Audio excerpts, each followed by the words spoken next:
Here is how to hide your profile photo from everyone in WhatsApp. So let's get started. First, open WhatsApp on your phone, and once you're here, click on the three dots which are on the top right. Then here, come to Settings, and then come to Privacy.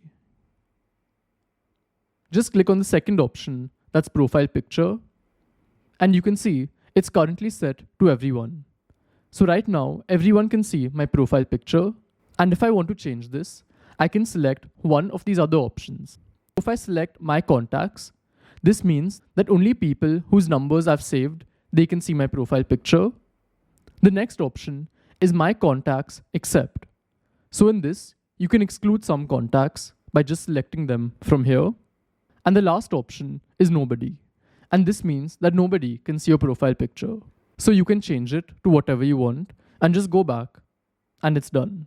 So this is how it works, and I'll see you in the next one. Goodbye.